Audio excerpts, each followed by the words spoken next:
স্বাগত দর্শক, একাত্তর জার্নালে আপনাদের সাথে আছি আমি তানিয়া রহমান। সংবাদ পর্যালোচনা ভিত্তিক নিয়মিত এই অনুষ্ঠানে আমরা খবরের নানান বিষয় বিশ্লেষণ করি। পত্রপত্রিকা, টেলিভিশন, ডিজিটাল মিডিয়া ও নিউজ পোর্টালে যেসব খবর শিরোনাম হয়ে থাকে আমরা তা জানিয়ে দেই। সেই খবরের সাথে যুক্ত মানুষদের আমরা সংযুক্ত করি আমাদের আলোচনা টেবিলে। আমাদের স্টুডিও এবং অনলাইনে সংযুক্ত থাকা অতিথিরা সেসব খবরের গভীরে ঢোকেন। আমাদের সাথে আজ আছেন স্টুডিওতে সিনিয়র সাংবাদিক সর্দার ফরিদ। অনেক ধন্যবাদ সর্দার ফরিদ, এবং একই সাথে সময় দিয়েছেন। এবং দর্শক, আমরা নানা খবরে আলোচনা করব এবং তখন অন্যান্য অতিথিরাও কিন্তু পর্যায়ক্রমে আমাদের সাথে যুক্ত হবেন। আলোচনায় যাওয়ার আগে আমরা অনলাইন নিউজ পোর্টালগুলো এক নজরে দেখে আসতে চাই। আগামী সময় তারা সংবাদ শিরোনাম করেছে এই মুহূর্তে, ঢাকা সিটির 6 কর্মকর্তার বিরুদ্ধে ব্যবস্থা নেওয়ার নির্দেশ প্রধানমন্ত্রীর। আমরা জানি যে বর্জ্য ব্যবস্থাপনা নিয়ে এরই মধ্যে সিটি কর্পোরেশনের কর্মকর্তাদের সময় বেঁধে দেওয়া হয়েছিল, বা তার মধ্যে আসলে সেটি পুরোপুরি সম্ভব হয়নি। এরকম গণমাধ্যমে নানা খবরের পর আমরা আজকে দেখেছি যে মাননীয় প্রধানমন্ত্রী নিজেই আজকে শহরের বেশ কিছু জায়গায় তিনি গেছেন এবং তারপর তিনি এই বিষয়ে একটি সিদ্ধান্ত জানিয়েছেন। ইরান চুক্তি নিয়ে চূড়ান্ত সিদ্ধান্ত নেবেন ট্রাম্প, সেই খবর। একক চীনা বাজারে নির্ভরতা, ডুবছে চামড়া খাত, সেই খবর।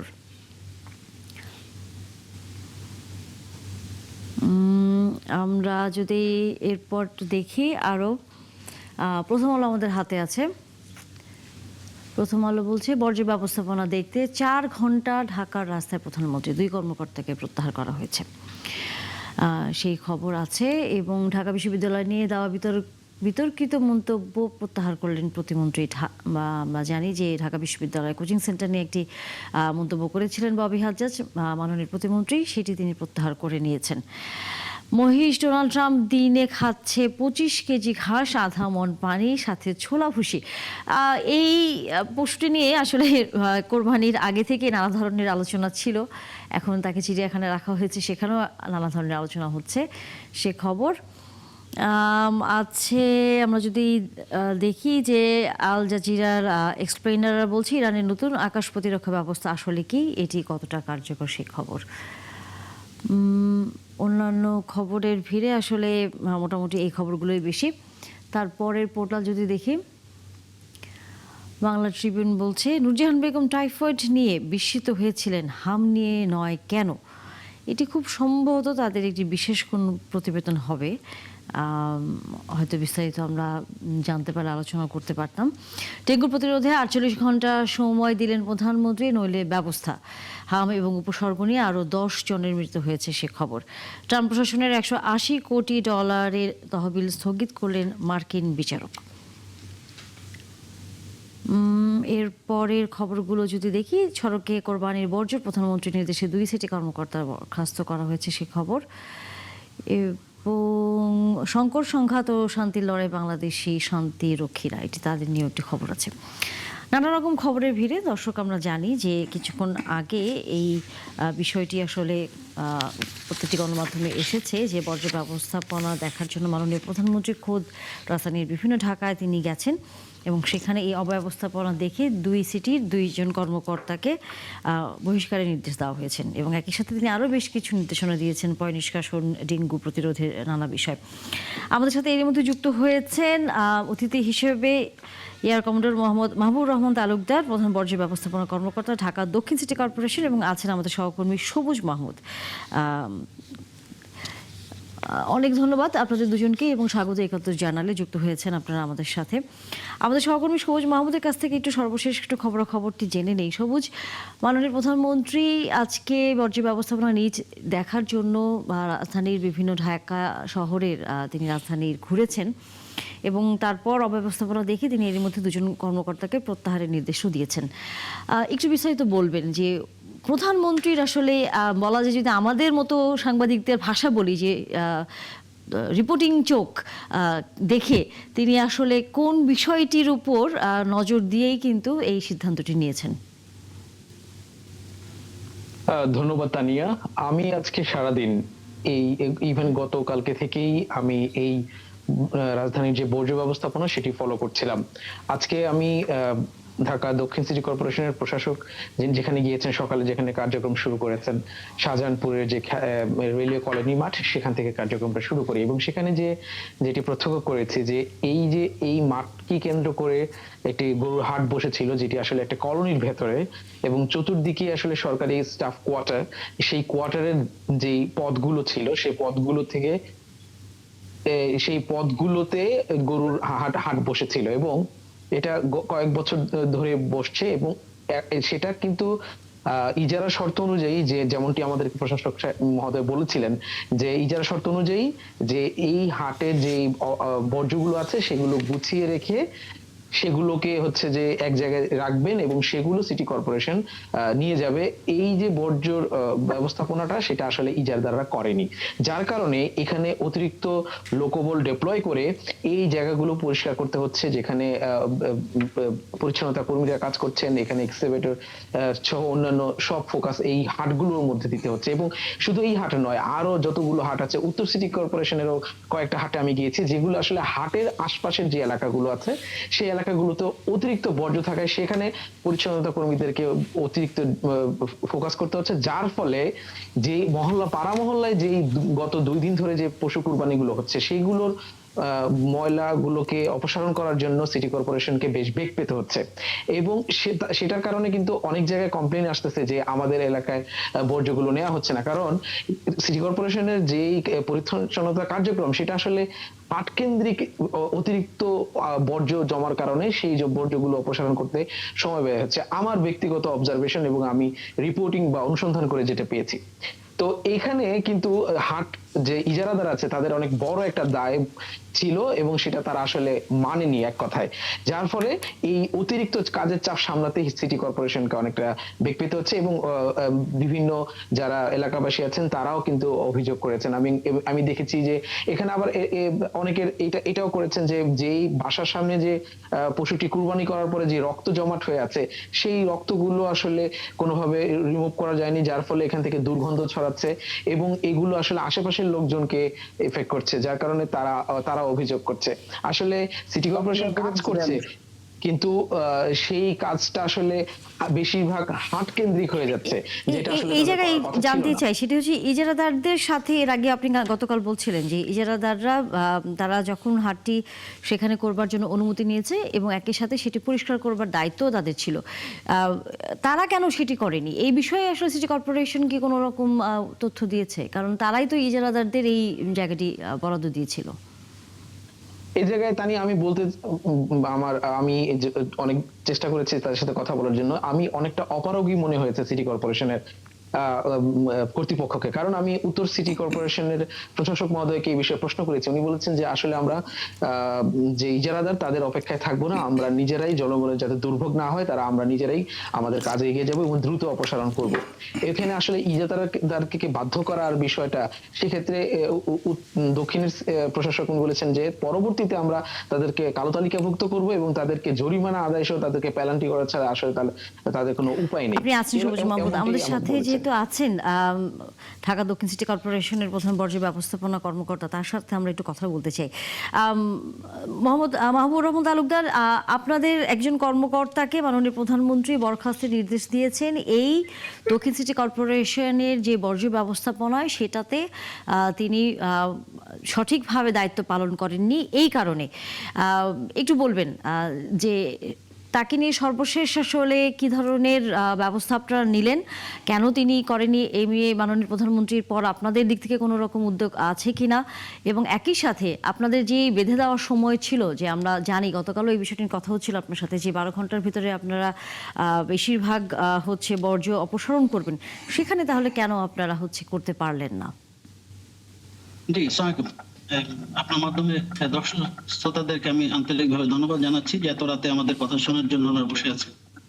আমি জাস্ট আপনাকে যদি বলতে চাই, আমাদের কিন্তু যে শতভাগ বর্জ্য অপসারণ যেটা আমরা বলি যে প্রতিদিনের বর্জ্য প্রতিদিন আমরা অপসারণ করছি, সেটা কিন্তু আমরা হয়েছে কি প্রতিটা অলিগলি থেকে বর্জ্যগুলি আমরা নিয়ে এসে কয়েকটা পয়েন্টে মেইন সড়ক বা বিভিন্ন জায়গায় আমরা পয়েন্টে জড়ো করার পরে ওখান থেকে কিন্তু আমাদের পেলোড, মানে আমাদের যে গাড়িতে করে ক্যারি করা হয় ড্রাম ট্রাক, এগুলিতে আমি ক্যারি করে আমি মাতোয়ারি ল্যান্ডফিলে নিয়ে যাই। সো এই মাতোয়াল ল্যান্ডফিল্ডে গাড়িটা ধরেন যেতে 1 থেকে 1.5 ঘন্টা, লোকেশন অনুযায়ী 2 ঘন্টা 3 ঘন্টাও লাগে। যদি জ্যাম থাকে তাহলে আরো বেশি সময় লাগে। So, ওই গাড়িটা যখন আপনার ফিরে আসে তখনই কিন্তু আবার ওই যে জমানো বর্জ্য যেটা ওই যে ওয়ার্ড থেকে আনার পরে স্তূপীকৃত ভাবে এক জায়গায় রাখা হয়, ওই ওয়েস্ট গুলি তখন আবার ড্রামটাকে লোড করে আবার মাতোয়াল ল্যান্ডফিলে চলে যায়। সো আজকে যেটা হয়েছে, আজকে কিন্তু আমরা, আপনি জানেন যে আমাদের হাটের বর্জ্যগুলো ওই যে যেই পয়েন্টে ইয়া করার কথা ছিল সেই পয়েন্টটা হাট ছিল। ওই হাটের বর্জ্য ওখান থেকে বিভিন্ন জায়গা থেকে ময়লাগুলি নিয়ে এসে হাটে একটা জায়গায় বা 2টা বা 3টা পয়েন্টে তারা জড়ো করছিল। সো যেহেতু হাটের বর্জ্যটা আসলে প্রথম দিন বা দ্বিতীয় দিনও কিন্তু একটা শেপে আসে না, এটা অ্যাটলিস্ট 3 দিন প্লাস সময় লাগে, কারণ অনেক বড় এরিয়া, বিভিন্ন জায়গায় স্ক্যাটার্ড হয়েতে সবাই কোরবানি দিয়েছে প্লাস হাট করেছে। এটা আমাদের এই স্ক্যাটার্ড হওয়ার জন্য আমাদের এটা 3 দিন প্লাস সময় লাগে।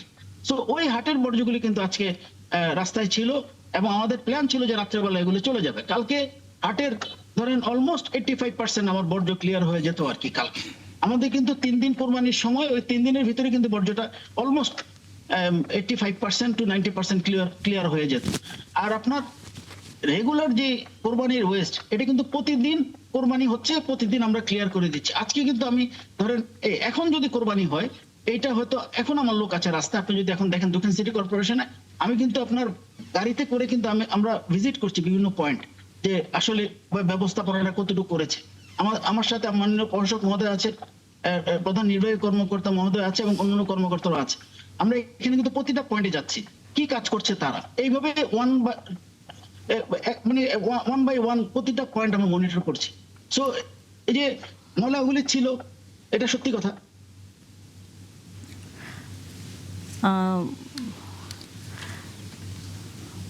আমরা হয়তো আপনার সংযোগটি হারিয়ে ফেলেছি, আশা করি কিছুক্ষণের মধ্যে সংযোগ আমরা স্থাপন করতে পারবো। সর্দার ফলে সেটা হচ্ছে সময়সীমা বেঁধে দেওয়া হলো, তারপরে তখন আমরা শুনলাম যে অপসারণ করা হবে বর্জ্য ব্যবস্থাপনা, 3 দিন কোরবানি হবে, এটা তো আমরা আগে থেকেই জানি। তো এবং সকালে থেকে এখন দেখা যায় মোটামুটি রাতে, দুপুর রাতে, বিকাল এরকম করেও সেই কোরবানির প্রক্রিয়াটি চলতে থাকে। এই যে এই বিষয়গুলো মাথায় না রেখে যে বর্জ্যগুলো আমরা দেখছি এখনও শহরের বিভিন্ন আনাচে কানাচে পড়ে আছে, কেন এই অবস্থাপনাটা আপনার কাছে মনে হয় যে এগুলো তো আগে থেকেই পরিকল্পনা নেওয়া উচিত ছিল?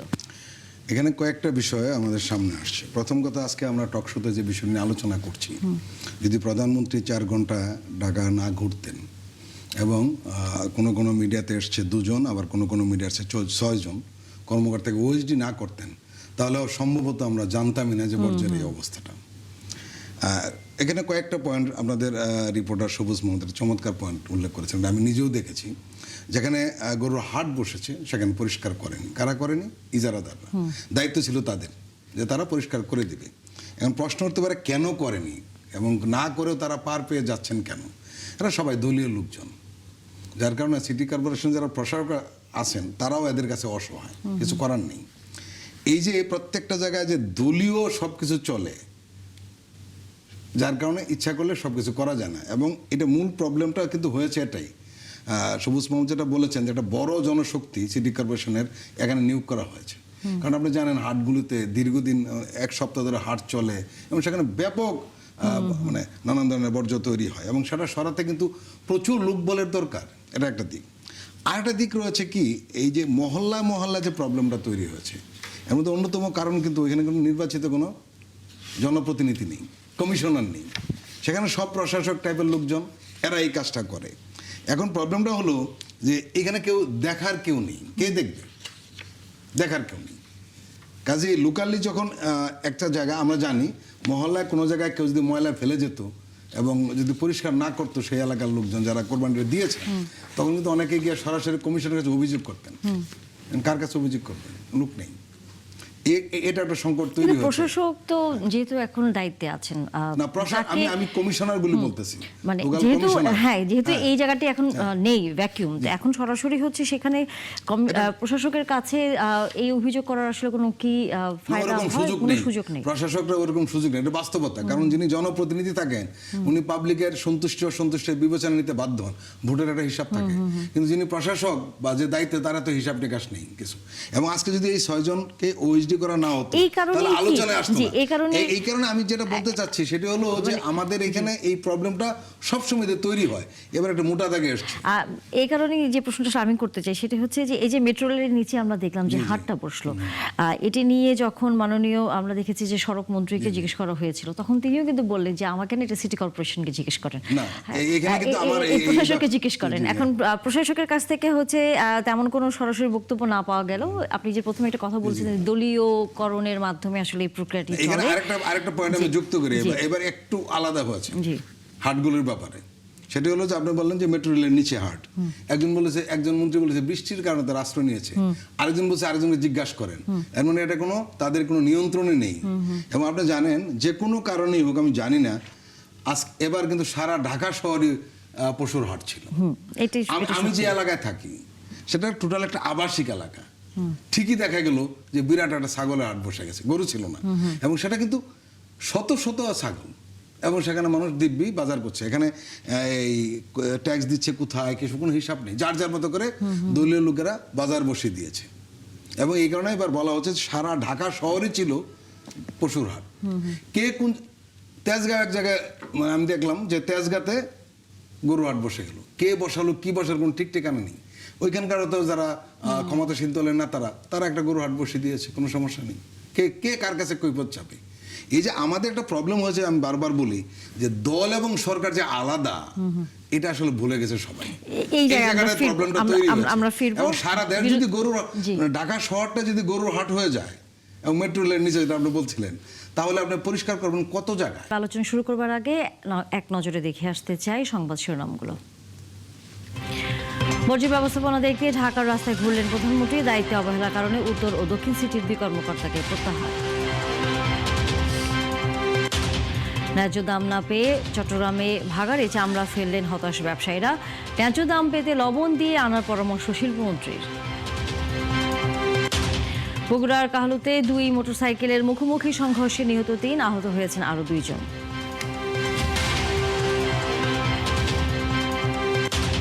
আদিন হাসপাতালে 6 শিশুর মৃত্যুতে কর্তৃপক্ষের গাফলতি পেয়েছে স্বাস্থ্য অধিদপ্তর, শীঘ্রই প্রতিবেদন বললে পুলিশ। বিশ্ববিদ্যালয়ে শিক্ষক নিয়োগ হবে প্রভাব ছাড়াই বললেন মির্জা ফখরুল, সরকারের বিরুদ্ধে চক্রান্ত চলছে মন্তব্য রিজভীর।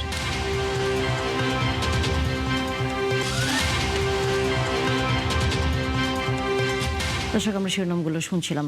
সর্দার ফরিদ, আমরা যে আলোচনা আসলে ছিলাম দলীয়করণের একটা জায়গায় এবার মনে হয় খুব পরিষ্কারভাবে, কারণ আপনিও বলছিলেন যে কে কখন কোথায় হাট বসাচ্ছে এবং সেটি পরিষ্কার করার দায়িত্ব কার, দিন শেষে আমরা সিটি কর্পোরেশনের উপরে আসলে চাপিয়ে দিচ্ছি, কিন্তু তারাও তো আসলে কুলাতে পারছে না।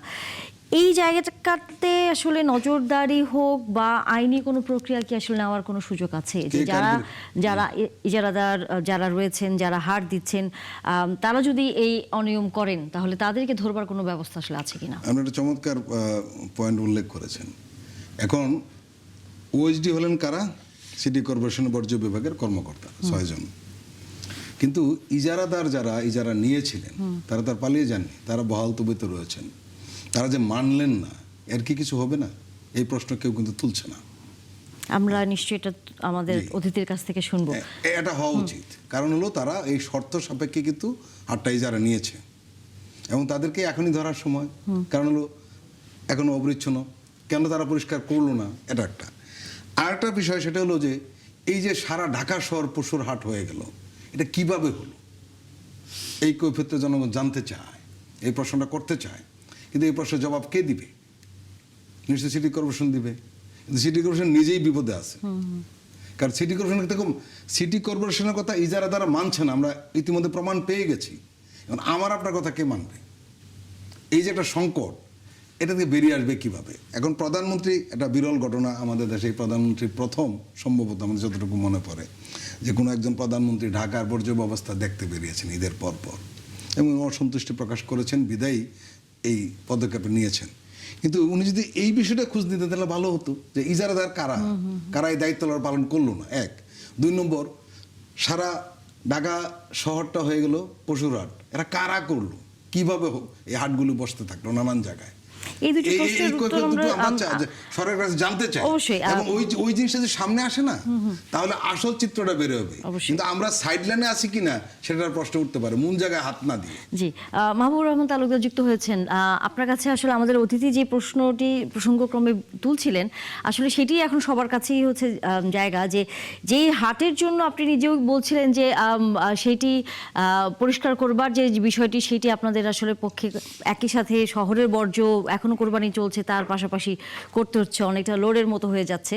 সেখানে ইজারাদারদের আপনারা কোনো ধরনের ব্যবস্থা নিচ্ছেন কিনা তাদের বিরুদ্ধে? কারণ তাদের দায়িত্ব ছিল এই বিষয়টি পরিষ্কার পরিচ্ছন্ন করে দিয়ে আপনাদের বুঝিয়ে দেওয়া জায়গাটি। আর একই সাথে এই যে এবার আসলেই সকলের কাছে একটি প্রশ্ন, যে ঢাকা শহরে এত হাট পশুর আসলে দেখা যায়নি। নির্দিষ্ট কিছু জায়গা থাকতো, সেই এলাকায় হচ্ছে হাট হতো, কিন্তু এবার বলা যায় বেশ কয়েকটি কাছাকাছি হাটের অবস্থা দেখতে পাওয়া গেছে, এবং সেটি দক্ষিণ সিটির মধ্যেও আসলে পাওয়া গেছে। কেমন করে আসলে এতগুলো হাট এবার বসলো? যে আপনি জানেন যে আমি আসলে ওই সময় যেটা বলছিলাম, আমি ডিসকানেক্ট হয়ে যাওয়ার জন্য জাস্ট কমপ্লিট করতে পারিনি। জি। আপনি জানেন যে আমাদের এই যে আজকে কিন্তু আমরা এখন এই মাঠে এসেছি, আপনি সকালবেলা সিনারিও এখনকার সিনারিও কিন্তু আকাশ পাতাল তফাৎ।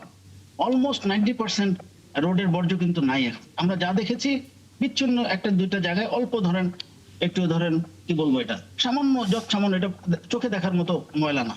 আমরা এই পর্যন্ত পুরান ঢাকাতে প্রায় আধা ঘন্টা ধরে ঘুরছি, চোখে কিন্তু দৃশ্যমান কোনো ময়লা এখনো পড়েনি। হ্যাঁ, এইটা বললাম। আর আমার ভোরে তো আপনার এখন লোক কাজ করছে, ভোরের শিফটে কিন্তু আবার লোক চলে আসবে।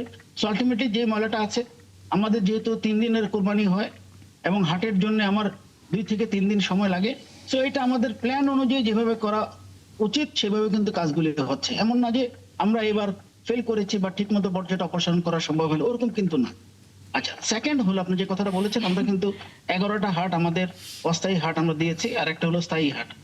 সো এবার যেটা হয়েছে, এই আপনার 11টা দেওয়ার পরে অনেক জায়গায় অনুমতি ছাড়া হাটগুলি বসানো হয়েছে। আমরা এটা আমাদের জন্য একটা বড় ধরনের চ্যালেঞ্জ। আমরা যেটা ধরেন আমরা অনুমোদিত হাটগুলিতে আমরা পরিষ্কার কার্যক্রম যখন চালাচ্ছি। অনুমতি না হয়নি আপনারা জানতে পারলেন, তখন আপনারা কোনো ব্যবস্থা কেন নেননি? না, ওই আসলে এনফোর্সমেন্ট আমরা যেটা হলো, আমরা এবার দায়িত্ব দেওয়া হয়েছে পুলিশকে, যে আপনার সিটি কর্পোরেশন থেকে আমরা চৌহদ্দি এবং দুর্গপ্রস্থ মেজারমেন্ট আমরা দিয়ে দেব, এবং পুলিশকে দায়িত্ব দেওয়া হয়েছে, পুলিশ ওই হাটগুলি ছাড়া, ওই এরিয়াটুকু ছাড়া বাকি এরিয়াতে police will take necessary action. So আমরা ওই কারণে আমরা কিন্তু আমাদের ম্যাজিস্ট্রেটে গেছে, কিন্তু আমাদের এইবার হাট উপলক্ষে কিন্তু অনেকগুলি টিম গঠন করা হয়েছে ম্যাজিস্ট্রেসি পাওয়ার দিয়ে। তো তারা কিন্তু মাঠে গেছে, মাঠে তারা চেষ্টা করেছে, পুলিশকেও অবগত করা হয়েছে। বাট যেটা ধরেন ওই প্রসঙ্গে আমি যাচ্ছি না। আমার মেইন সমস্যা যেটা হয়েছে, আমাদের 11টা হাট তো আমি পরিষ্কার করতে হয়েছে, আর পাশাপাশি আপনার বাড়তি একটা প্রেশার আমাদের জন্য হয়েছে যে অবৈধ কয়েকটা হাট হয়েছে, এবং বিভিন্ন জায়গায় আপনার যেটা হওয়ার কথা ছিল আপনার এই এরিয়ার ভিতরে হয়েছে প্রায় 3 গুণ 4 গুণ 5 গুণ এরিয়া নিয়ে হাট বসছে। এটা আমাদের জন্য একটা ময়লা পরিষ্কার করতে যে একটা বাড়তি চ্যালেঞ্জ হয়েছে। বাট আমরা আশা করছি আমরা যেভাবে কাজ করছি, আপনি যদি এখন এদিকে আসতেন দেখতে পেতেন যে আমাদের নিরলস ভাবে 24 ঘন্টা সকাল ভোরে তারা আসছে, তারা এখনো কিন্তু বাসায় যায়নি, তারা কাজ করছে। এবং মাননীয় প্রধানমন্ত্রী যেহেতু এই এলাকায় আসবে, আমরা কথা দিচ্ছি আপনাদের মাধ্যমে যে এই এলাকা কালকে আপনি যদি দুপুরের দিকে আপনি যদি একটু জাস্ট দেখেন বা কাউকে অ্যাসাইন করেন, তাহলে দেখবেন যে আজকের যে সিনারিও এবং কালকের সিনারিও কিন্তু টোটালি ডিফারেন্ট। না, আমাদের সহকর্মী তো অবশ্যই খোঁজ খবর রাখবেন বিষয়টি, কিন্তু কথাটা হচ্ছে যে আপনি অস্থায়ী হাটের কথা বললেন, সেটি পুলিশ প্রশাসনকে দায়িত্ব দেওয়া হচ্ছে। তো পুলিশ প্রশাসনকে কি আপনারা জিজ্ঞেস করেছিলেন যে আপনাদের তো দায়িত্ব দেওয়া হয়েছিল এই অস্থায়ী হাটগুলো যাতে না বসে, সেখানে আপনারা কেন ব্যর্থ হলেন? না, পুলিশ অনেক, কারণ দিন শেষে তো এই বর্জ্যগুলো আপনাদের পরিষ্কার করতে হচ্ছে, না ইজারাদারকে পরিষ্কার করতে হচ্ছে, না পুলিশ প্রশাসন আপনাদেরকে এসে এই জায়গায় সহযোগিতা করছে। আমরা যখনই পুলিশকে বলেছি পুলিশ গেছে। আমি যেটা একবারে বললে এটা ভালো হবে না, যে পুলিশ বিভিন্ন সময় গেছে। বাট আমি যেটা বলছি যে মানুষের মানে হাটগুলি এমন ভাবে বেড়েছে, মানে কন্ট্রোলের বাইরে, কন্ট্রোলের বাইরে ছিল আপনি বলছেন। সবুজ মাহমুদ, আপনার দৃষ্টিতে কি মনে হয় যে কেন এবার আসলে এত সংখ্যক হাট বসলো ঢাকা শহরে? তানিয়া, আমি এটা অবজার্ভ করেছি। আমি যে ইজারার যে বিজ্ঞপ্তি দরপত্র সেটা আমি দেখেছি যে 2 সিটি কর্পোরেশন মিলিয়ে 12, 24 থেকে 23টি হাট হওয়ার কথা বৈধভাবে। কিন্তু হাট আসলে ছিল 30-এরও বেশি বা তারও বেশি হাট ছিল। এই হাটগুলো স্থানীয় যারা প্রভাবশালী, যারা দলীয় পাওয়ার দেখিয়েছে, তারা আসলে এই হাটগুলো নিয়েছে। এবং হাট নেয়ার কথা আসলে একটা মাঠের মধ্যে, সেই হাট বিস্তার সেটা তো করে সিটি চলে গেছে কর্পোরেশনের আরো কাছ কয়েক থেকে, আমরা যদি কিলোমিটার। দলীয় প্রভাবের কথাও বলি, সিটি কর্পোরেশনের কাছ থেকেই তো নিশ্চয়ই তারা এই বিষয়ে অনুমতি নিয়েছে, নাকি সেই অনুমতির প্রয়োজন হয় না? অনুমতি আসলে নেওয়া হয় নাই, অনুমতি নেওয়া হয়নি, এবং অনুমতি ছাড়াই অনেক হাট বসে গেছে। এবং সেখানে এমন ভাবে বসেছে যে আসলে এটা আসলে আনুষ্ঠানিক কোনো হাট ছিল, কিন্তু আসলে সেটাকে একটা কারো অনুমতি ছাড়াই এভাবে হাট বসেছে, এবং এরকম অনেকগুলো হাট আমি দেখেছি। এবং আপনাকে আরেকটা তথ্য দেই, যেটা অনুমোদিত হাট, ঢাকা পলিটেকনিক ইনস্টিটিউট তেজগাঁয়ের যে হাটটা, সেটা একটা মাঠ, এটা খেলা মাঠ পলিটেকনিক ইনস্টিটিউটের, এবং সেই হাটটি কেন্দ্র করে তার আশেপাশের 2-3 কিলোমিটার এলাকা জুড়ে পশু বসানো হয়েছে, এবং যার ফলে এই এলাকা জুড়ে, পুরো রাস্তা জুড়ে কিন্তু ময়লা স্তূপ জমেছে। এবং সেখানে স্পষ্ট উল্লেখ ছিল, দরপত্রের বিজ্ঞপ্তিতে স্পষ্ট উল্লেখ ছিল যে আপনাকে পরের দিন, ঈদের পরের দিনের মধ্যে আপনার যত বাঁশ আছে, যেগুলো খুঁটি আছে, সেগুলোকে আপনাকে অপসারণ করতে হবে। কিন্তু যদি না করেন, তাহলে সিটি কর্পোরেশন সেটা করবে, এবং সেই দাম আপনাকে দিতে হবে, মানে জরিমানা হিসেবে দিতে হবে। এখন সিটি কর্পোরেশন আগে থেকে যদি বলে যে আমরাই করব, তাহলে তো এক ধরনের সুযোগ কি হয়ে যাচ্ছে না ইজারাদাররা এটাকে গুরুত্ব না দেওয়ার? না, তাতে পানিশমেন্টের জরিমানার কথা বলা আছে। অবহেলা করে করে, যদি অবহেলা করে, সেক্ষেত্রে তো এটা অপসারণের একটা সুযোগ তৈরি করতে হবে, হতে হবে। সেজন্য হয়তো সিটি কর্পোরেশন সেই জিনিসটা রেখেছে যে না, যদি আপনি না করেন তাহলে আমরা করব, কিন্তু আপনাকে সেটার দাম দিতে হবে বা জরিমানা দিতে হবে। তো যেখানে সিটি কর্পোরেশন জানছে না কারা এখানে হাট একটা প্রশ্ন, বসাচ্ছে। সবুজ যেহেতু জি, জি। ফিল্ডে আমি ছিলেন, just একটু মাঠ এখানে- পর্যায়ে আমি আমি just একটু একটু- সবুজ জি। একটু প্রশ্ন করে নিই তালুকদার সাহেব। সেটি হলো যে তালুকদার সাহেব বলছিলেন যে পুলিশকে দায়িত্ব দেওয়া হয়েছিল যাতে নানান জায়গায় অবৈধভাবে হাট না বসে, কিন্তু বাস্তবতা সেটা ছিল না, বসছে। এবং আপনি নিজেও বললেন যে আসলে আমি তেজগাঁও গিয়েছিলাম, দেখলাম যে নির্দিষ্ট এলাকার বাইরের বেশিরভাগ, নির্দিষ্ট এলাকায় যতটুকু জায়গা যে এখানে হাট বসবে, তার চেয়ে অনেক গুণ বেশি বা কয়েক গুণ বেশি অন্য অন্য জায়গায় রাস্তায় বসে পড়েছে। তাহলে পুলিশকে দায়িত্ব দেওয়া হলো যে অবৈধ হাট যাতে না বসে, তাহলে এখানে পুলিশ কি করলো আসলে? না, এই যে- না, আমি আমি আমি সবুজ মোহাম্মদকে বলছিলাম, উনি তো রাস্তায় ফিল্ডে ছিলেন আর কি। বা কোনো, আমরা আসলে গণমাধ্যম বা ধরেন আপনার মাধ্যমে খুব একটা কিন্তু এই তথ্যটি কোথাও দেখিনি যে কোনো হাটে গিয়ে আসলে পুলিশ উচ্ছেদ করছে বা কিছু। আচ্ছা আচ্ছা, পুলিশকে যে দায়িত্ব দেওয়া হয়েছে সেই বিষয়টি আমি এখনই জানলাম। এবং আমি আসলে হাটগুলোতে ঈদের আগে যে কভার করেছি, সেখানে পুলিশি কার্যক্রম দেখিনি যে আপনি হাটের এরিয়ার বাইরে চলে এসেছেন, সেখানে পুলিশিং চলতেছে এবং পুলিশ সেটাকে কন্ট্রোল করার চেষ্টা করেছে, এরকম কোনো তৎপরতা আমি দেখিনি আসলে। জি, মাহবুবুর রহমান তালুকদার। জি, আসলে যেটা বললাম যে আমাদের কিন্তু পুলিশ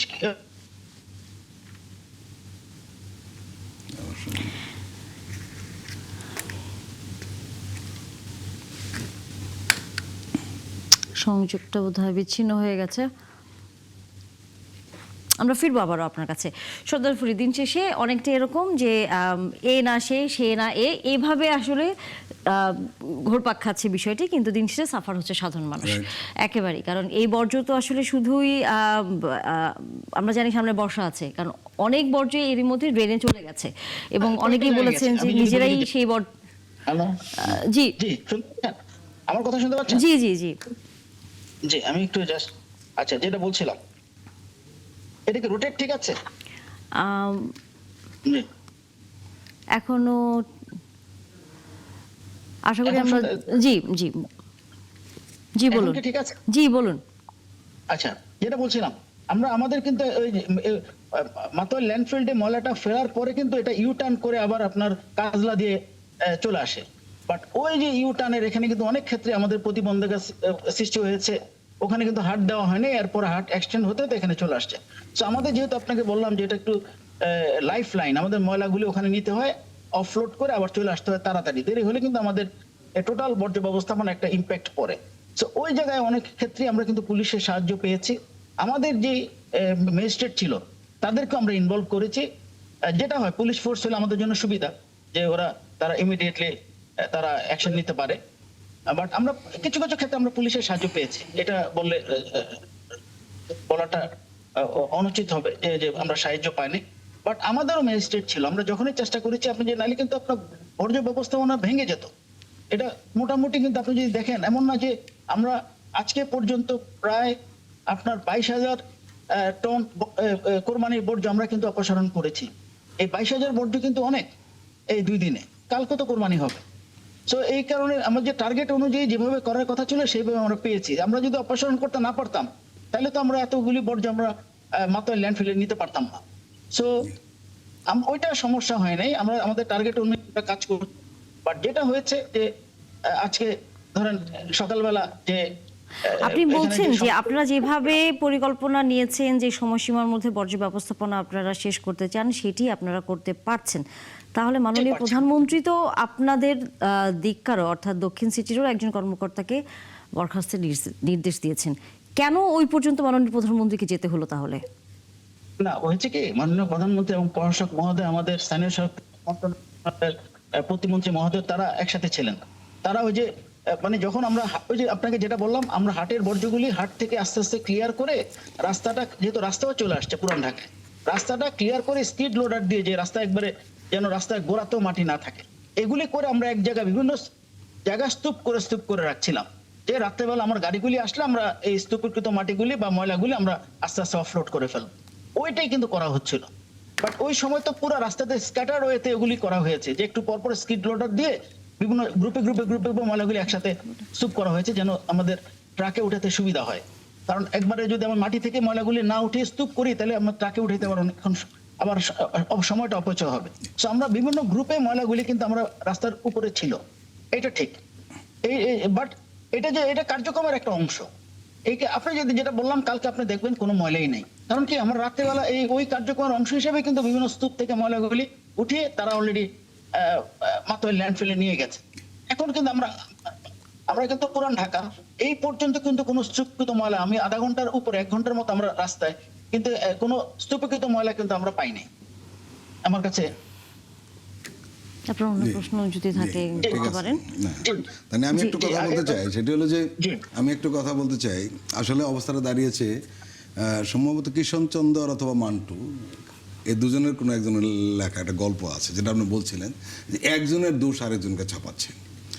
আমরা দেখছি যে ময়লা পরিষ্কারটা ঠিক মতো হয়নি, কিন্তু ময়লা কেন পরিষ্কার হলো না, এর পেছনে কারা দায়ী সেই জিনিসগুলো খুঁজে বের করা দরকার। প্রথম হলো ইজারাদার তাদের দায়িত্ব পালন করেনি। জি, জি, জি। 2 নম্বর হলো আমি একটু শেষ করি, 2 নম্বর হলো যতগুলি হাট বসার কথা ছিল তার চেয়ে অনেক গুণ বেশি বলেছে। 3 নম্বর হলো যতটুকু এরিয়া নিয়ে হাট বসার কথা ছিল তার চেয়ে কয়েক গুণ বড় করে বসেছে, রাস্তাঘাটে চলে গিয়েছে। 4 নম্বর হলো যে মহল্লায় হাট বসে গিয়েছে। এখন প্রশ্ন হলো সিটি কর্পোরেশন অফ রাখলাম, এই 4টা পয়েন্টে যারা জড়িত তাদের কি হবে? এখন এই 4টা পয়েন্ট যদি ঠিক থাকতো আগে, তাহলে কিন্তু সিটি কর্পোরেশনে এত ব্যাগ পেতে হতো না ময়লা পরিষ্কার করার জন্য। তাকে অনেকগুলি বেশি ইফোর্ট দিতে হচ্ছে। প্রথম কথা হলো বাজার ইফোর্ট দিতে হচ্ছে, ইজারাদার কথা শুনে নেই। 2 নম্বর হলো নির্দিষ্ট হাটের চেয়ে বেশি সংখ্যক হাট হয়েছে, তাদের জায়গা বেড়ে গেছে পরিষ্কার পরিচ্ছন্নের জন্য। আবার যেগুলো বৈধ ছিল সেগুলোর আকৃতি হয়ে গেছে কয়েক গুণ বেশি। আর 4 নম্বর হলো মহল্লা হাট বসে গেছে।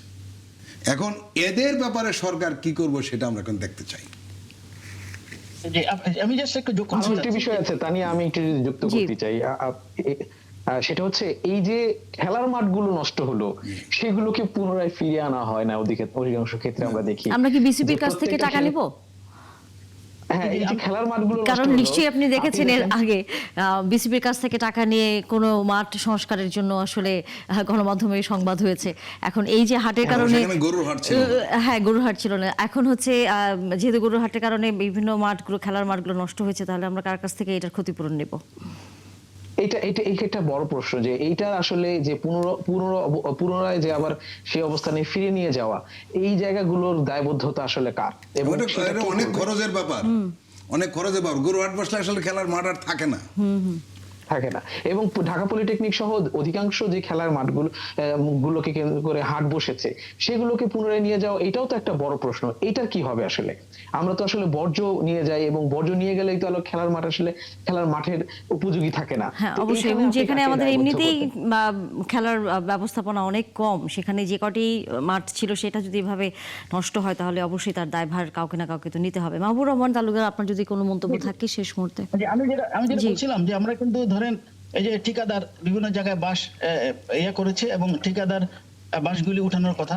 আমরা যে একটা ইমার্জেন্সি আমরা একটা অপশন রেখেছিলাম যে আমরা এবার যদি ঠিকাদার যদি ডিলে করে প্রথম দিন যদি বা ঈদের আগের দিন রাত 12টা থেকে যদি বাস অপসারণ শুরু না করে, তাহলে আমাদের নিজস্ব জনবল আমরা কয়েকজন প্রায় প্রতিটা হাটের জন্য প্রায় ওই সময় জানেন যে আসলে লেবারদের প্রাইসটা ভেরি হাই থাকে।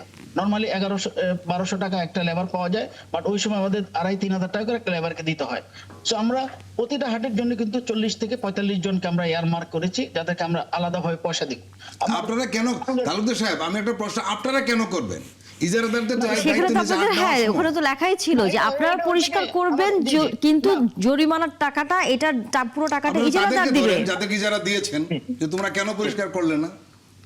জি যে এটা কিন্তু আমরা অ্যাকশন নিচ্ছি। হ্যাঁ, আমরা ওদের বিরুদ্ধে অলরেডি তাদের বিরুদ্ধে আগামীবার তারা হাট ইজারাদার পাবে কি, ইজারা পাবে কিনা এই ব্যাপারে না, আগামীবার আসতে তো অনেকদিন সময়, কিন্তু এখন যারা এই কাজটি করলো তাদেরকে ধরার বিষয়ে তাদেরকে পেনাল্টি, জি পেনাল্টি করছি তাদের, কিন্তু আমরা অলরেডি একটা সার্টেন অ্যামাউন্ট, আমি অ্যামাউন্টটা উল্লেখ করতে চাচ্ছি না, তাদের কিন্তু আপনার সিকিউরিটি ডিপোজিট আমার কাছে আছে অলরেডি, সিদ্ধান্ত হয়েছে তাদেরকে আমরা সিকিউরিটি ডিপোজিটটা দিব না।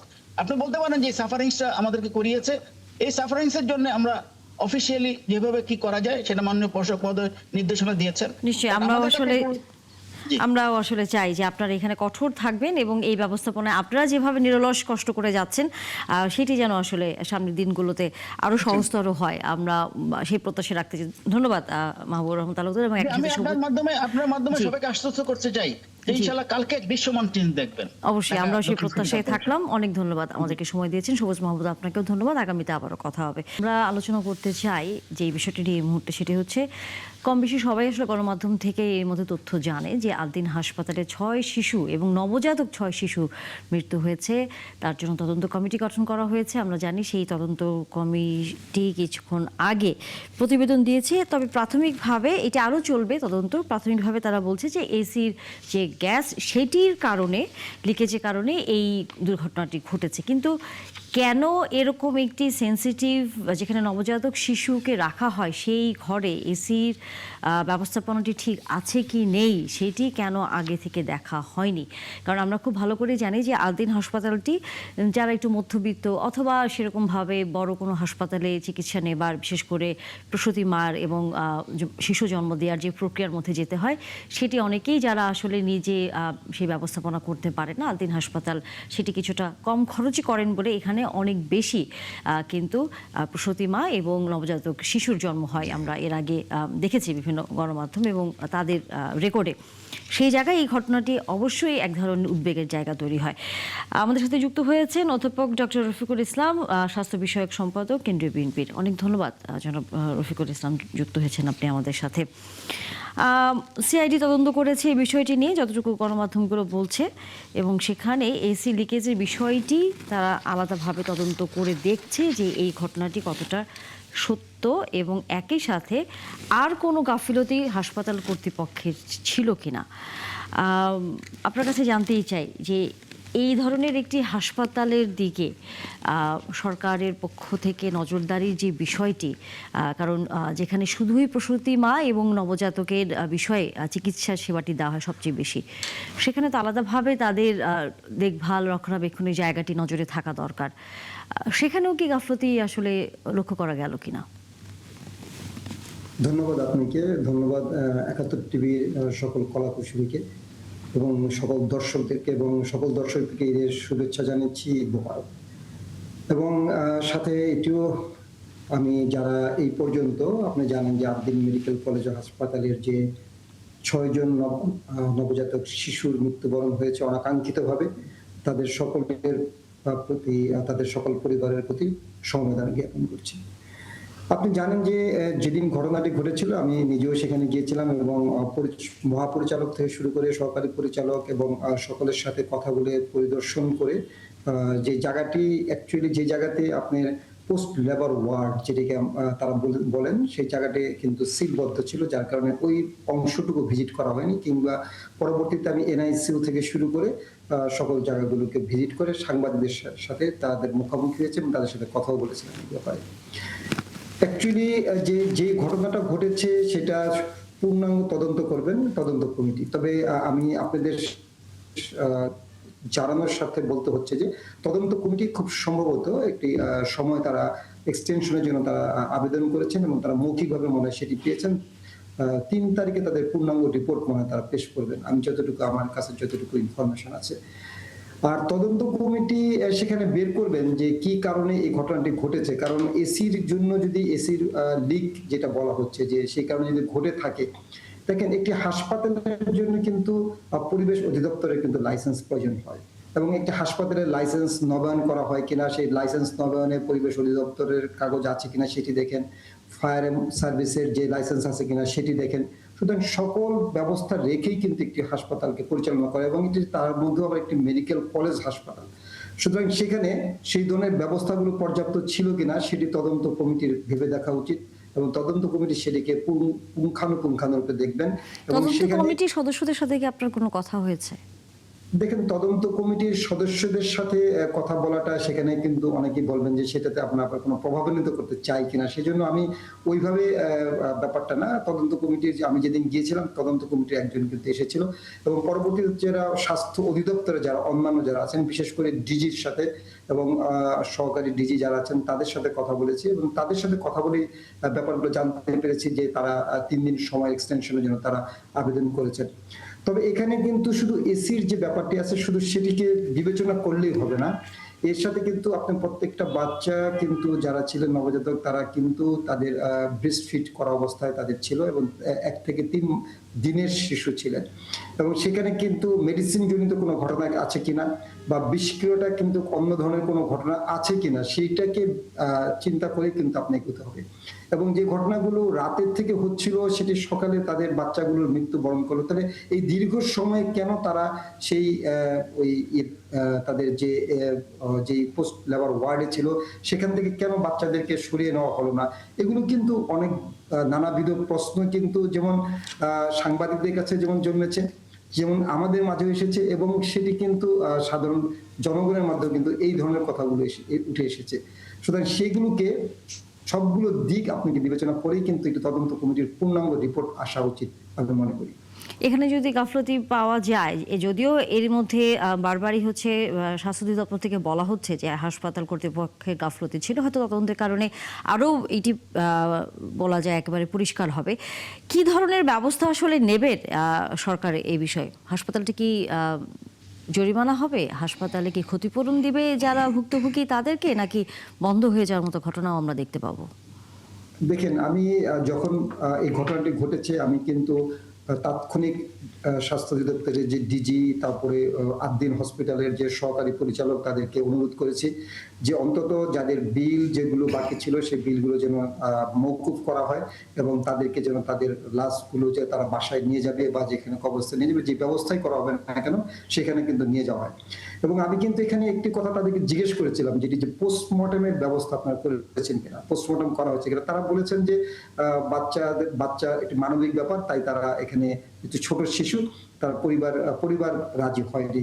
সেটি তদন্ত কমিটি অবশ্যই এই দিকটি বিবেচনা করবেন এবং তারা যারা বাচ্চা শিশুদের যারা অভিভাবক আছেন সেই অভিভাবকদের সাথে আপনি ক্রস কোশ্চেন করলে আপনি কিন্তু জানতে পারবেন যে তারা কি এটি এখানে কোনো গাফলতি আছে কিনা। কারণ আপনি পোস্টমর্টম ছাড়া আপনি অ্যাকচুয়াল কস্টটা কিন্তু আপনি জানতে পারবেন না, ময়নাতদন্ত ছাড়া কিন্তু আপনি জানতে পারবেন না। তাহলে কি এখানে হাসপাতাল কর্তৃপক্ষের একটু সুবিধাজনক অবস্থানে তারা আছে কিনা, তারা আইনের আওতায় পুরোপুরি তাহলে কি আসতে মানে সুবিধাজনক যদি প্রয়োজন মনে করে, যদি তদন্ত কমিটি প্রয়োজন মনে করে কিংবা যে সিআইডি টিম যেটি দায়িত্বে আছেন যেটা আপনি বলেছেন আপনার প্রতিবেদনে, সেখানে যদি সিআইডি টিম মনে করে তাহলে কিন্তু সেখানে অভিভাবকদের সাথে কথা বলে অভিভাবকরা যদি রাজি হন সেখানে কিন্তু আমরা এর আগেও দেখেছি মানে তদন্তের স্বার্থে কয়েক বছর পরেও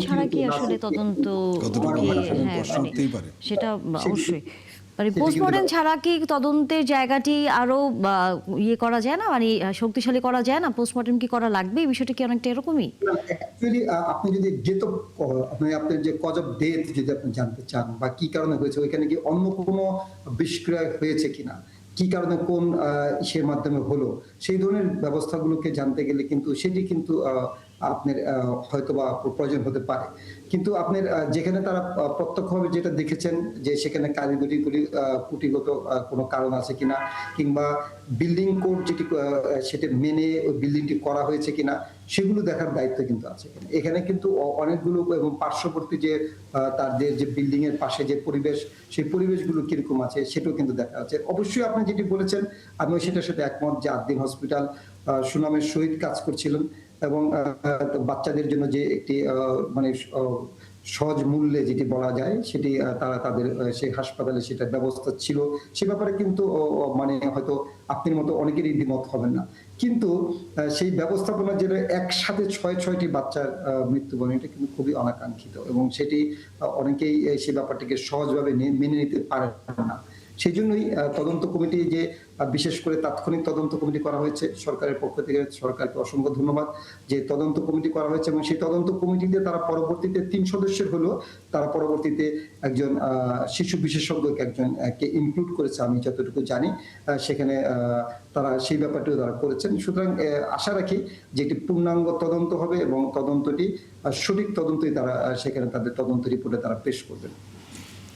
শুধুই তদন্ত প্রতিবেদন পেশ করা না, আমরা আসলে চাই যে দায়ী যারা তাদেরকে আপনারা হচ্ছে আইনের আওতায় নিয়ে আসেন, কারণ এইটি একটি অনেক বড় আসলে বলা যায় সকল চিকিৎসা ক্ষেত্রে যেসব বাচ্চারা চিকিৎসা নিচ্ছে আমরা জানি এক ধরনের আসলে এইটি বলা যায় সামনের দিনগুলোতে মানুষ ভাববে যে ভুল চিকিৎসা করলে অথবা চিকিৎসা ব্যবস্থাপনাটি কেমন করে রাখা উচিত যাতে বাচ্চাও মারা যাবে না এবং একই সাথে সেও কোনো ধরনের আপনি দেখেন যদি তদন্ত কমিটি সেই ধরনের তদন্ত রিপোর্ট পেশ করার পরে সেটি কিন্তু অবশ্যই আপনি সেই ব্যবস্থা আছেন।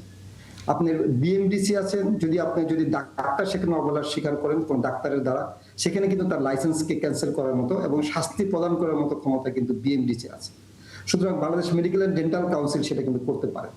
এবং আপনার এদেশের যে বিচারিক যে আদালত, সেই আদালতের মাধ্যমে যেহেতু একটি মামলা হয়েছে, আপনি কিন্তু অলরেডি জানেন যে একটি অভিভাবক কিন্তু একটি মামলা করেছেন। সুতরাং এই মামলার মাধ্যমে কিন্তু আপনি সেই ব্যবস্থা আপনি নিতে পারবেন।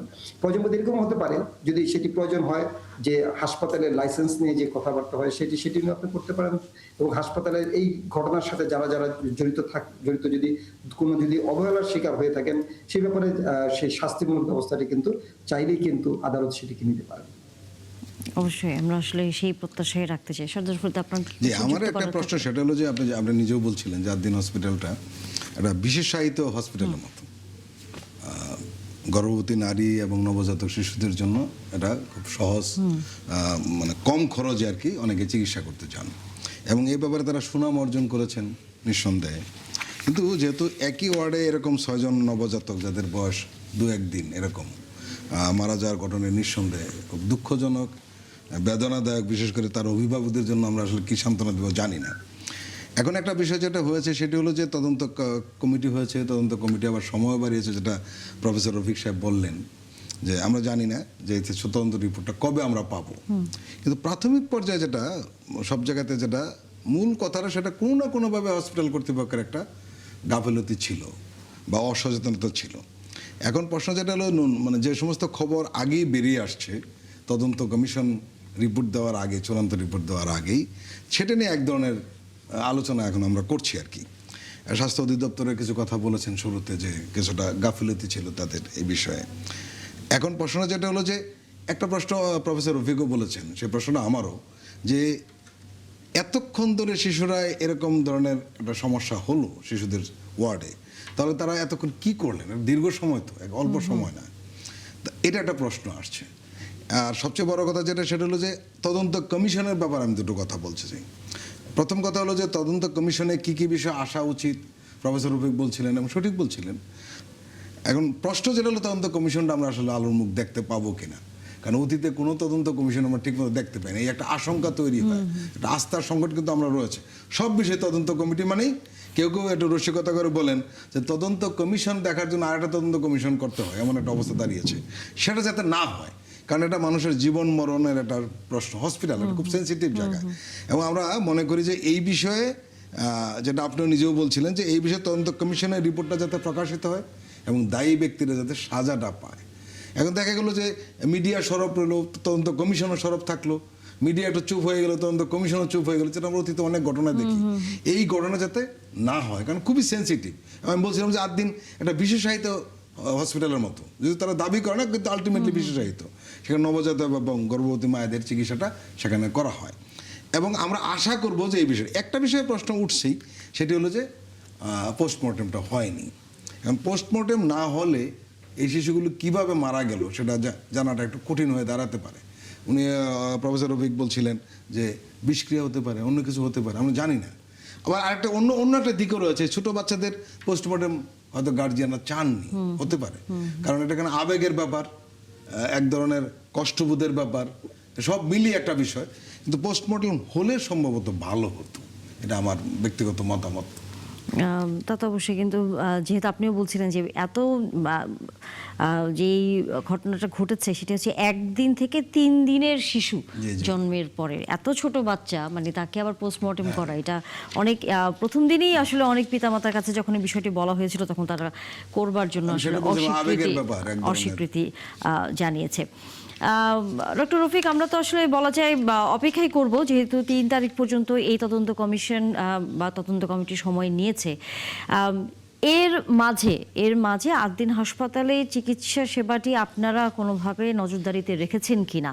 তদন্ত কমিটি তো তার মতো করে তদন্ত করে যাচ্ছে, কিন্তু সরকারের পক্ষ থেকে আলাদাভাবে বিষয়টি দেখভালের পাশাপাশি এখন যে শিশুরা জন্মাচ্ছে বা গর্ভবতী মারা সেখানে আছেন, চিকিৎসা নিচ্ছেন, তাদের ক্ষেত্রে কোনো ধরনের সমস্যা হচ্ছে কি না, সেই বিষয়গুলো নিয়ে আসলে আপনারা কোনো ধরনের নজরদারি রাখছেন কিনা, এবং একই সাথে অন্য হাসপাতালগুলোতেও, বিশেষ করে সরকারি হাসপাতালগুলোতে এই বিষয়টি নিয়ে আসলে আপনারা কোনো রকম নির্দেশনা দিয়েছেন কিনা?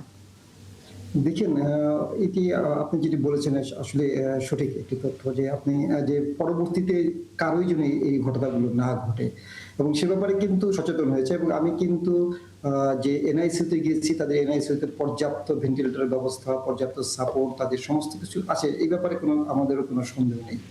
কিন্তু আমি কিন্তু এখানে বলেছিলাম যে তদন্তের স্বার্থে বিশেষ করে যে সিসি ক্যামেরাটা যেটি আছে, সেই সিসি ক্যামেরাটা যদি আপনি যে ভিডিও ফুটেজগুলো আছে, আমি কিন্তু ওদিনই আপনাদের সামনে, সাংবাদিকদের সামনে কিন্তু সেই কোশ্চেনটি তুলেছিলাম যে ভিডিও ফুটেজটা যদি আপনি জব্দ করা যায়, তাহলে আমাদের কিন্তু প্রকৃত সংখ্যা, সেটা কি করা গেছে? হ্যাঁ, সেটি কিন্তু করা গেছে, এবং তারা কিন্তু সেটি আমার সাথে যে কথা হয়েছে তারা বলেছে যে সেটি তারা নিয়েছেন। সুতরাং যদি তাহলে মানে সাংবাদিকদের মাঝে যে কোশ্চেনটি হয়েছিল, প্রশ্নের যে একটি জেগেছে যে অ্যাকচুয়াল কতজন শিশু, সেটি কি 6 না 11, এটা নিয়েও একটা আসলে প্রশ্ন আছে, যে অনেকে বলছেন যে 11 জন বাচ্চা। সেটা নিয়ে কিন্তু আপনি সেই ইয়েতে ফুটেজে কিন্তু আপনি স্পষ্ট আপনি সেটা দেখতে পাবেন। তবে আমি যে রেজিস্ট্রি খাতা তারা আমাকে যেটি দেখিয়েছেন, যে ডাটাবেজে, সেখানে তারা সেখানে দেখিয়েছেন যে কিভাবে 5 জন মায়ের 6 জন বাচ্চা, কারণ একজন টুইন বেবি ছিলেন এখানে, টুইন বেবি থাকা, সেই টুইন বেবি যে নাজমা বেগম, সেই নাজমা বেগমের বাড়িতে কিন্তু আমি ওই দিন রাতে গিয়েছিলাম, এবং যেদিন ঘটনা সেদিন নাজমা বেগমের বাড়িতে গিয়েছিলাম, তার অ্যাড্রেস বের করে সেখানে আমি গিয়েছি, এবং তাদের সাথে তার পরিবারে যে কি পরিমাণ, যে ঈদের আগের দিন যে কি কান্নার রোল, সেটি যদি আপনি আসলে এই কথাগুলো মানে মিডিয়ার সামনে এত সহজভাবে বলাটা খুব কঠিন। আসলে সেই পরিবেশটা আমি দেখে এসেছি, যে তাদের কি পরিবারের কি অবস্থা, এবং বাবা মা দুজনের কি অবস্থা, এবং তাদের পরিবারের অন্যান্য সদস্যদের কি অবস্থা, তারা কি বিমর্ষ একটি ঘটনা। এবং সেখানে তারা অনেক কথাই বলেছেন, এবং সেই কথাগুলো কি মিডিয়ার সামনে তারা বলেছেন। সুতরাং তদন্ত কমিটি সেই নিশ্চয়ই যে ব্যাপারটি ছিল লাইভ, একদম লাইভ এসেছে, সে তদন্ত কমিটি নিশ্চয়ই ওই ভিডিওটি কালেক্ট করে হয়তো তাদের তদন্তের স্বার্থে তারা অনেক কিছুই হতে পেতে পারবেন, এবং সেটিও কিন্তু অনেক কিছু ফুটে উঠেছে সেই তার বক্তব্য দানের মাধ্যমে। সুতরাং এগুলোকে কিন্তু সবকিছু মিলিয়ে যদি আপনি সঠিক ভাবে এটা পর্যালোচনা করা যায়, তবে আমি আশা রাখি যে এটা, তবে অবশ্যই এই তদন্ত যেন আলোর মুখ দেখে, এবং তারা যেটা বলেছেন যে 3 তারিখ পর্যন্ত তারা মায়েদের স্টেটমেন্টটা তারা নেওয়ার জন্য তারা সময়টি বাড়িয়েছেন। সুতরাং সেই ব্যাপারে যেন সঠিক ভাবেই তারা সঠিক সময়ে তাদের যেন তাদের তদন্ত রিপোর্টটা পেশ করে, এবং সেই তদন্ত শুধু আলোর মুখ দেখলেই হবে না, সেটি প্রকাশিত হয় এবং আমরা সেটি আসলে যেন- সেই প্রত্যাশায় রাখতে চাই যে সেখানে কোনো ধরনের লুকোচুরি থাকবে না। অনেক ধন্যবাদ অধ্যাপক ডক্টর রফিকুল ইসলাম। আগামীতে আবারও কথা হবে আপনার সাথে। দর্শক, আমরা আলোচনা করতে চাই, যদিও আদিনের বিষয়টি নিয়ে আলোচনা করছিলাম, সেখানে শিশুর মৃত্যুর খবর আমরা নিয়ে আলোচনা করছিলাম। এবার আলোচনা করতে চাই শিশুদেরই একটি বিষয়, সেটি হচ্ছে হাম এবং তার উপসর্গ। আজকে ঢাকায় 9 জন শিশু, এবং পুরো যদি মারা যাওয়ার সংখ্যা আমরা বলি 10টি শিশু আজকে মারা গেছে, এবং সেই সংখ্যাটি এখন পর্যন্ত 500 তো ছাড়িয়েছেই, 550 কাছাকাছি আসলে পৌঁছে গেছে। সেই জায়গায় আছি আমরা। ডক্টর খন্দকার মোবাশ্বের আহমেদ, শিশু রোগ বিশেষজ্ঞ, যুক্ত হয়েছেন আমাদের সাথে। অনেক ধন্যবাদ ডক্টর মোবাশ্বের আমাদের সাথে যুক্ত হয়েছেন। সর্দার ফরিদের মনে একটি প্রশ্ন আছে ওনার কাছে শুরুতে। ডক্টর মোবাশ্বের, আপনি শিশু বিশেষজ্ঞ, আপনার কাছে একটা জিনিস মানে জানতে চাইবো, কারণ হলো সাধারণ মানুষ এই প্রশ্নটা বারবার উঠাচ্ছে। সেটি হলো, আপনি নিশ্চয়ই দেখছেন মিডিয়াতে রিপোর্ট হচ্ছে এইভাবে, হাম ও উপসর্গ নিয়ে আরও এতজনের মৃত্যু, এরকম আমরা নিউজ করছি। এর মানে হলো হাম এবং উপসর্গ, আসলে হাম কি না। প্রশ্নটা হলো যে হাম এবং উপসর্গ, তাহলে আমরা কি এই প্রশ্ন আপনাকে করতে পারি যে এই রোগটা আসলে কি, হাম না অন্য কিছু, সেটাই এখনো নির্ধারণ করা যায়নি, তাহলে চিকিৎসাটা কিভাবে হবে? নিজেও যখন মিডিয়াতে দেখতাম বা পত্রিকায় দেখতাম যে হাম এবং উপসর্গ, আমি নিজেও কনফিউজ হয়ে যেতাম। পরে যেটা বুঝলাম যে আপনার হামের যে জেনুইন ডেফিনিটিভ যে ডায়াগনস্টিক টেস্ট, এটা সাধারণত করা হয় না। এখন যেহেতু একটা ক্রাইসিস মোমেন্ট, এখন হামের টেস্টগুলি করে দেখা হচ্ছে, কারণ হাম যে রোগটা, এটা ক্লিনিক্যালি এত বেশি স্পষ্ট যে এটার ক্ষেত্রে অ্যাকচুয়ালি ব্লাড টেস্ট বা ডায়াগনস্টিক ল্যাব টেস্ট প্রয়োজন পড়তো না। এটা আমরা ক্লিনিক্যালি বুঝতে পারতাম, এবং ইভেন ডাক্তার ছাড়াও সাধারণ মানুষও অনেকে হাম চিনে ফেলে। কিন্তু এখন প্রমাণের জন্য আপনাকে টেস্ট করতে হবে। এখন প্রমাণ করতে গিয়ে আমাদের তো ল্যাবের ফ্যাসিলিটি এত বেশি নাই, সারা দেশে হাম ছড়িয়ে গেছে, কিন্তু আপনার স্ট্যান্ডার্ড ল্যাবের সংখ্যা তো সেই সংক্রমণের তুলনায় নগণ্য। যার ফলে আমরা যেগুলি ল্যাব টেস্ট দ্বারা কনফার্ম না, সেগুলোকে আমরা বলছি উপসর্গ, আর যেগুলি কনফার্ম সেগুলিকে আমরা হাম বলছি। অ্যাকচুয়ালি এই দুইটার মধ্যে আসলে খুবই ডিফারেন্স খুবই সীমিত। আসলে হামের উপসর্গ নিয়ে যারা ভর্তি হচ্ছে, এগুলো অ্যাকচুয়ালি ক্লিনিক্যালি এদেরকে আমরা হামই বলছি। তাহলে চিকিৎসাটা কিভাবে করছেন, যেহেতু আপনারা নিশ্চিত না যে হাম কিনা অনেক ব্যাপারে? আচ্ছা, এখানে আরেকটা বিষয়, চিকিৎসা তো হামের জন্য তো অ্যান্টিভাইরাল কোনো ট্রিটমেন্ট নাই, স্পেসিফিক হামের জন্য কোনো চিকিৎসা না। এখানে হচ্ছে যারা ভর্তি হচ্ছে তাদের কমপ্লিকেশন থাকলে সেই কমপ্লিকেশনের চিকিৎসা, এবং মোস্ট কমন কমপ্লিকেশন হচ্ছে নিউমোনিয়া। এবং নিউমোনিয়ার যে সকল নিউমোনিয়াতে যাদের অক্সিজেন সাপোর্ট লাগে, যাদের অ্যান্টিবায়োটিক লাগে, বা অন্যান্য নিউট্রিশনাল সাপোর্ট, আইভি ফ্লুইড, ওই যে সাপোর্ট ওগুলা হাম নিয়ে ডেফিনেটিভ হাম নিয়ে আসলে যে চিকিৎসা, উপসর্গ নিয়ে আসলে একই চিকিৎসায় কোনো পার্থক্য নাই। এবং যেহেতু হামের সরাসরি কোনো চিকিৎসা নাই, আমরা চিকিৎসা করছি actually for complication, not for muses. আরেকটা বিষয়, সেটা হলো যে এই যে প্রতিদিন এর কোনো প্রশমন ঘটছে না, নির্দিষ্ট একটা অঙ্কে আমরা প্রতিদিন মৃত্যুর খবর পাচ্ছি, কখনো 19 জন, কখনো 17 জন, কখনো 10 জন, কখনো 13 জন। এটা কি শেষ হবে না, না চলতে থাকবে? এই আতঙ্ক তো সাধারণ মানুষের মধ্যে তৈরি হয়েছে। জি, আজকের নিউজটা আমিও দেখেছি যে আজকে সারা দেশে 10 জন নতুন বাচ্চা মারা গেছে হামে বা হামের উপসর্গ হোয়াট এভার। এখন যেটা হলো, এখানে আসলে আমাদের আশার বাণী আছে, এখানে আমরা হতাশ হওয়া যাবে না। কারণ কি, আমরা প্র্যাকটিক্যালি আমাদের হাসপাতালগুলিতে আমরা নিজেরা দেখছি যে আমাদের হামের যে আইসোলেশন ওয়ার্ড গুলা, ওখানে রোগীর সংখ্যা 50% কমে নেমে এসেছে। এখন যে এই যে মারা যাচ্ছে, তাহলে স্বাভাবিকভাবে প্রশ্ন হচ্ছে, মারা তো যাচ্ছে সমান হারেই। এখানে এখন যারা মারা যাচ্ছে মোটা দাগে 2 ধরনের বাচ্চা, যারা ভ্যাকসিন এখনো নেয়নি, অথবা ভ্যাকসিন নিয়েছে কিন্তু ভ্যাকসিনের উপসর্গ ভ্যাকসিনের যে অ্যান্টিবডি, রোগ প্রতিরোধ ক্ষমতা, সেটা তৈরি হতে 2 থেকে 4 সপ্তাহ সময় লাগে। এখন আমি আজকে ভ্যাকসিন নিলাম, আগামী 1 মাসের মধ্যে কিন্তু আমি হামে আক্রান্ত হতে পারি। আমি মিন্স একটা বাচ্চা আমি মিন করছি। আর আরেকটা গ্রুপ হলো যে যারা ভ্যাকসিন নেওয়ার আগেই আক্রান্ত হয়ে গেছে। এই দুইটা গ্রুপ ছাড়া এখন আর কেউ নতুন ভাবে আক্রান্ত হবে না, যেহেতু আমাদের ভ্যাকসিন কাভারেজ প্রায় 100% হয়ে গেছে।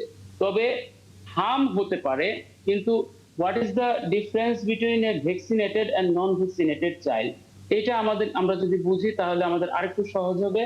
ভ্যাকসিন দেওয়া বাচ্চাগুলির হার্ম হলেও তাদের হার্মের যে জটিলতা, কমপ্লিকেশন, এগুলি অনেকাংশেই কম হবে। এবং যখন আমাদের ভ্যাকসিন কাভারেজ খুব ভালো ছিল, তখনও কিন্তু হার্ম যে হয়নি তা না। তো হার্ম হতেই পারে, কিন্তু যেটা ভ্যাকসিনেটেড চাইল্ড, আমরা আমাদের বাচ্চাগুলি, যে ভর্তি বাচ্চাগুলিকে আমরা পর্যালোচনা করে আমরা দেখেছি, যাদেরকে টিকা দেওয়া আছে একটা, এমনকি একটা বা দুইটা, তাদের কিন্তু কমপ্লিকেশন কম হয়। এবং যেগুলি বেশি ছোট বাচ্চা, 9 মাসের কম বা 6 মাসের কম, এমনকি নবজাতক, তারা তো আসলে ভ্যাকসিন দেওয়ার বয়সের মধ্যেই পড়ে নাই, তারাই কিন্তু বেশি আক্রান্ত হচ্ছে, এবং আক্রান্ত হলে তাদের জটিলতা এবং মৃত্যুটা বেশি হচ্ছে। ধন্যবাদ। সেই জায়গায় আমরা একই সাথে যেহেতু টিকা কার্যক্রম চলছে, সামনের দিনগুলোতে কি আমরা এই সংখ্যাটি কমে আসার কোনো সম্ভাবনা দেখতে পাবো কিনা? আসলে ডেফিনেটলি এই সংখ্যা অলরেডি আমরা দেখছি। হয়তো এটা মানে আপনাদের চোখে বা আসতে একটু সময় লাগবে। আমরা কিন্তু আমাদের ওয়ার্ডগুলি, যেখানে আমাদের অন এন এভারেজ ওয়ার্ডে 100+ রোগী ভর্তি থাকতো, সেখানে দেখা গেছে এখন এটা লেস দেন 50-তে চলে আসছে। হ্যাঁ, ঈদের প্রভাবও আছে, তবে হামের রোগীগুলো বা হামকে যারা দেখেছে বা যে পরিমাণ ভয়, ঈদের বন্ধেও অনেক বাচ্চা কিন্তু আমাদের আছে, যাচ্ছে না। আপনি ঈদের এখানে প্রসঙ্গটি তুলেছেন, একটি বিষয়টা জানতে চাই। এই সময় আমরা দেখেছি ঘরে ফিরেছে অনেক মানুষ, এবং সেখানে শিশুরাও আছে, যেহেতু আনন্দের একটি সময় আমরা পার করছি ঈদের। গ্রামে যেভাবে ছড়িয়েছে হাম, এই যে বাচ্চারা এখন গিয়েছে গ্রামে, সেখান থেকে রোগীর সংখ্যা বাড়ার কোনো আশঙ্কা আপনি করেন কিনা? আচ্ছা, এখানে এই সংখ্যাটা আসতেই পারে, এই প্রশ্নটা মনে আসতে পারে, কিন্তু অলরেডি আমাদের কাভারেজ কিন্তু, আমি একটা সোর্স থেকে দেখলাম 102%। তো এটা যদি মানে এখানে কিছু ঝামেলা আছে। 102%-এর মধ্যে যদি আমার কোনো আউট অফ রিচ বা ডিফিকাল্ট টু রিচ বা আপনার বস্তি বা এরকম কিছু জায়গা আছে, যেখানে যদি কাভারেজটা কম হয়ে থাকে, তাহলে ওই জায়গা থেকে ছড়াইতে পারে। কিন্তু যেখানে 102%, এখানে কম করে হলো এটা 95%-এর বেশি আছে। আমাদের হামের ক্ষেত্রে আমাদের যে টার্গেট, যে ভ্যাকসিন কাভারেজের টার্গেট হচ্ছে আমাদের 95% হয়ে গেলে আমাদের হার্ড ইমিউনিটি ডেভেলপ করে। তো যার ফলে যেটা কোভিড এর সময় আমাদের সংখ্যা ছিল, যে মানুষজন ঈদে বাড়িতে গেলে বা ট্রান্সপোর্ট হলে রোগ ছড়ানোর বিষয় থাকে, কিন্তু হামের ক্ষেত্রে আমরা ঈদের আগেই কিন্তু আমাদের ভ্যাকসিন কাভারেজ অলরেডি মোর দেন 100%।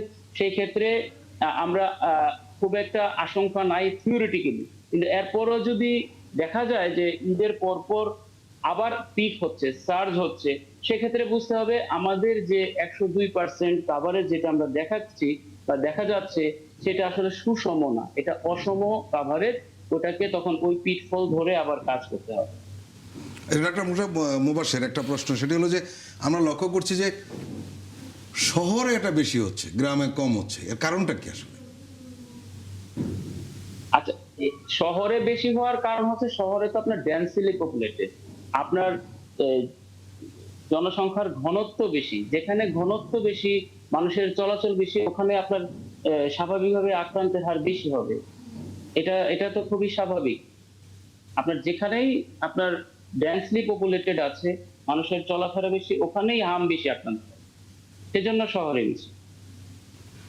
না, একই সাথে যদি একটু বলতেন যে আমরা শহরে বসবাস করার মানুষগুলোর পাশাপাশি আমরা জানি যে এখানে ভাসমান মানুষও থাকেন সবচেয়ে বেশি শহরে নানা প্রয়োজনে। তারা যখন আবার নিজ এলাকায় ছড়িয়ে যান বা ফিরে যান, সেটা তখন কি কোনো উদ্বেগের জায়গা তৈরি করে কিনা, যে সেখান থেকে হামটি এই যে গ্রাম অঞ্চলেও যে ছড়িয়েছে, বিভিন্ন জেলা শহরে ছড়িয়েছে? আচ্ছা, এখন শহরের মানুষগুলি গ্রামে গেলে গ্রামাঞ্চলেও ছড়াতে পারে, কিন্তু প্রোভাইডেড গ্রামাঞ্চলে যদি এর আগে যদি আমার হার্ড ইমিউনিটি ডেভেলপ হয়ে যায়, 102% দরকার নাই, আমার যদি 95% ভ্যাকসিন কাভারেজ, আমি আক্রান্ত মানুষটা যে এলাকায় যাচ্ছে ওই এলাকার কাভারেজ যদি 95% থাকে, তাহলে হার্ড ইমিউনিটি ডেভেলপ করে যাবে, ওখানে ওরকম ছড়াইতে পারবে না, ইনফেকশন ছড়ানোর সুযোগটা আর পাবে না। কিন্তু যদি আপনার কাভারেজে ঘাপলা থাকে, যেমন আমি আপনার যেমন আমি ডাটাতে দেখলাম রিফিউজি ক্যাম্প যে কক্সবাজার এবং ওই ভাসানচর, ওখানের কাভারেজ হচ্ছে 58%। আবার বরিশালের একটা অঞ্চল, এটা আমি ওয়েবসাইটে দেখেছি, ওখানে কাভারেজ দেখাচ্ছে অ্যারাউন্ড 50%।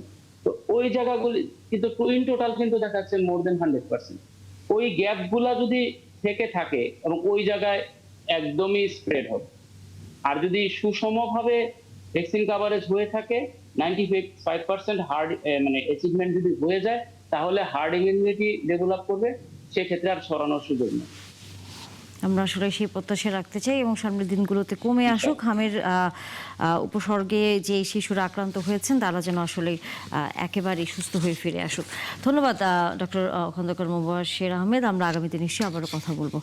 তো আমরা যদিও এই হাম নিয়ে আলোচনা করছি, কিন্তু আপনার কাছে কি মনে হয় যে হামের এই অবস্থাটির জন্য বারবারই হচ্ছে ভ্যাকসিনের কথা বলা হচ্ছে, যে ভ্যাকসিন আনা হয়েছে সেটি কি পর্যাপ্ত? এখন যতটুকু বলা হচ্ছে তারা দাবি করছে যে পর্যাপ্ত। এখন সমস্যা হলো এত তাড়াতাড়ি সব জায়গায় পৌঁছানো যাবে কিনা।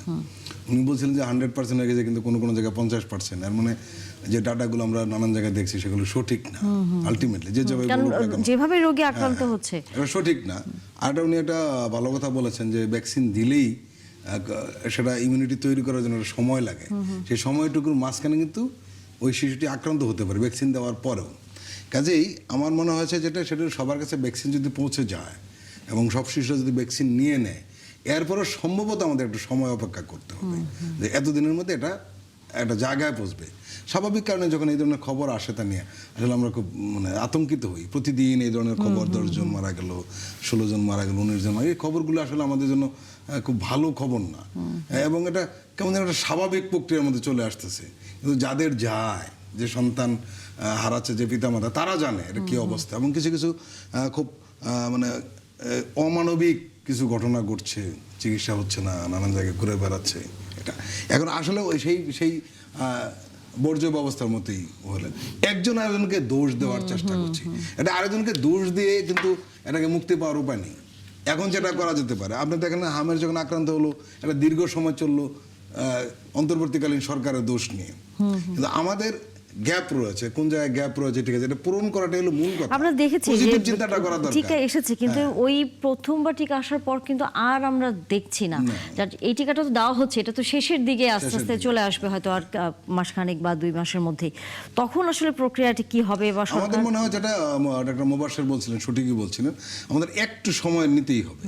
কারণ প্রথম কথা হলো সবার কাছে টিকাটা পৌঁছতে হবে, দ্বিতীয়ত হলো একটা টাইম বিং আছে, সেটা 3 মাস 4 মাস, এর মধ্যে যদি অ্যাকশন শুরু হয় তাহলে তখন আর হামের আক্রান্তটা বাড়বে না। সেটাই আমরা আসলে প্রত্যাশা করি। অনেক ধন্যবাদ সরদার ফরিদ, আবার আপনাকে ধন্যবাদ। আলোচনা হবে। দর্শক, এতক্ষণ আপনারা ছিলেন, তার জন্য আপনাদেরও ধন্যবাদ। দেখা হবে আবার।